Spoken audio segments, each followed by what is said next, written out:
my name is Jed and I'm a full-time software developer living in New York City. This is a tour of my very first studio apartment in Manhattan.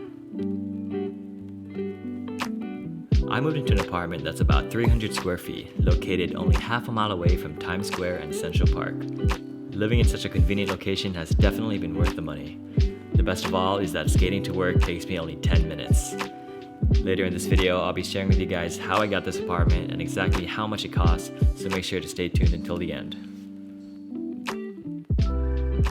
Alright, so coming in from the entrance, on the right we have the kitchen, and on the top we have a ton of storage space, all the major appliances, including a dishwasher, and the stove here has 5 burners, which is pretty cool.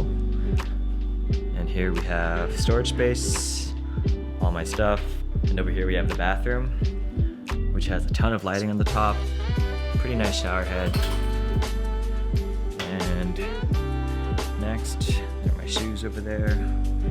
Walk down the hallway, past the divider, we have my space. So my studio has 2 large closets, as you can see, a ton of space for my clothes. On this side as well, I can fit a ton of stuff here. This is my queen size bed. The couch and the rug I just got like yesterday. Alright, so my apartment is a studio duplex, meaning it has 2 stories. I'm on the top floor and my roommate's on the bottom floor. So if you can see behind this, there's a staircase that leads there. But what's nice about this apartment is that each floor has its own entrance. So even though we share the kitchen and the bathroom, my roommate passes through the outside to use the 2. And basically behind this divider, this entire space is my own studio. So this is a really cool setup because I'm kind of getting my own studio, but I'm not paying as much as I would for a studio alone, if that makes sense. I'm working 9 to 5 as a programmer Mondays through Fridays, and lately I've been preferring to work from home than going to the office. The clean and minimal setup I have has been allowing me to focus and get a lot of work done. At first I always wanted to go to the office, but now I don't even mind staying home all day. I honestly love having my own space. Okay, so I've been living in this apartment for almost 2 months now, and what I'm paying for rent is roughly $2,000, and that includes rent, Wi-Fi, and electricity. So I actually found this apartment through one of those New York housing Facebook groups, and this was back in April while I was still studying at BU.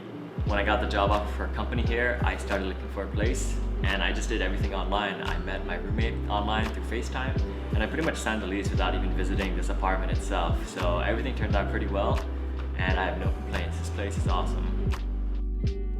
At $2,000 a month, I'll admit it's definitely on the higher end of my budget. I have, however, been saving a ton of money by cooking almost all of my meals. I live just down the block from the grocery store, and instead of spending $15 to $20 at a restaurant, by cooking I'm spending less than $5 a meal. And honestly, that saved money can really add up. I don't think I'd be able to afford New York if I ate out every time. So in the basement of the building, there is a laundry room. As you can see, there's a ton of machines, both dryers and washers. And one of the cool parts is that I don't need to carry around quarters. I could pay by card using that machine over there. And there's also a gym across the hall, but there's a ton of people in there, so I can't really film. Alright, so the last thing I'm going to show you guys in this video is the roof deck. So this is a 7-story building, and around you can see all the buildings around Hell's Kitchen. And on the deck itself, you can see these lawn chairs, tables and chairs on the side. Alright guys, so that's all for today. If you enjoyed this video, please give it a thumbs up. I'm going to start posting videos on this channel every week or so, and they're either going to be about New York or related to photography. So if that interests you, please subscribe, and I'll see you guys next week.